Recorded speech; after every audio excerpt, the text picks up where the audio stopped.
Hello everyone. आज हम लोग इस क्लास में संज्ञा के विषय में महत्वपूर्ण बातें डिस्कस करेंगे। संज्ञा विकार शब्द का एक प्रकार है। विकार शब्द के चार भाग होते हैं। पहला संज्ञा, सर्वनाम, क्रिया और विशेषण।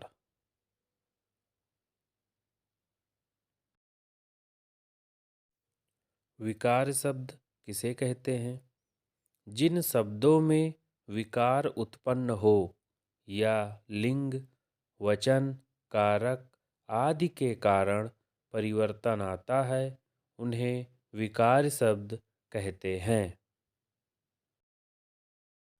अब हम लोग संज्ञा की परिभाषा याद करते हैं। किसी व्यक्ति, वस्तु, स्थान, भाव आदि के नामों को संज्ञा कहते हैं। जैसे मनुष्य, मूर्खता, राम, सेना आदि।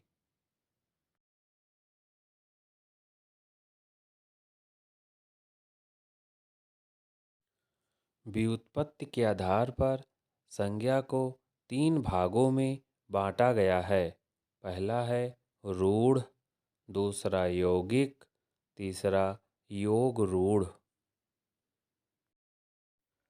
रूढ़ किसे कहते हैं?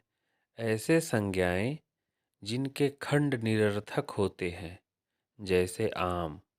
आम शब्द का आ और माँ अलग अलग कर दें तो इनका कुछ भी अर्थ नहीं हो सकता।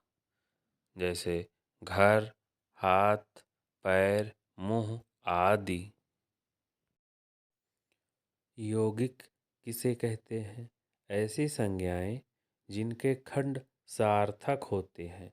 जैसे रसोई घर। रसोई घर में दो खंड है, रसोई और घर। ये दोनों खंड सार्थक हैं। और भी उदाहरण है पाठशाला, पुस्तकालय, विद्यार्थी, हिमालय आदि। योग रूढ़ किसे कहते हैं? ऐसी संज्ञाएं जिनके खंड सार्थक हों परंतु जिनका अर्थखंड शब्दों से निकलने वाले अर्थ से भिन्न हो। जैसे पंकज। पंकज में दोनों खंड सार्थक हैं। पंक का अर्थ कीचड़ और जा का अर्थ जन्मा हुआ, किंतु पंकज का अर्थ होगा कमल, ना कि कीचड़ में जन्मा हुआ।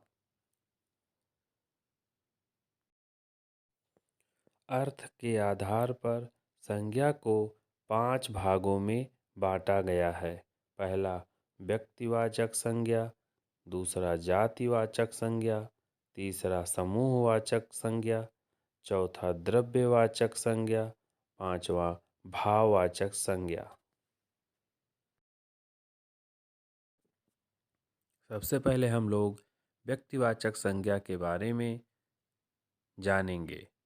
व्यक्तिवाचक संज्ञा किसी विशेष व्यक्ति या स्थान का बोध कराती है। जैसे तुलसीदास, गंगा, पटना, राम, हिमालय आदि। अब हम लोग जातिवाचक संज्ञा जानेंगे। जातिवाचक संज्ञा किसी वस्तु या प्राणी की संपूर्ण जाति का बोध कराती है। जैसे गाय, नदी, पहाड़, मनुष्य आदि। समूहवाचक संज्ञा। समूहवाचक संज्ञा पदार्थों के समूह का बोध कराती है। या दूसरी भाषा में कहे, समूहवाचक संज्ञा एक या एक से अधिक व्यक्ति या वस्तु का बोध कराती है। जैसे सेना, सभा, भीड़, झुंड, दल, गिरोह आदि। द्रव्यवाचक संज्ञा। द्रव्यवाचक संज्ञा किसी धातु या द्रव्य का बोध कराती है। जैसे घी, सोना, चांदी, पानी, पीतल आदि। भाववाचक संज्ञा। भाववाचक संज्ञा व्यक्ति या पदार्थों के धर्म या गुण का बोध कराती है, जैसे अच्छाई, चौड़ाई, मिठास, वीरता आदि।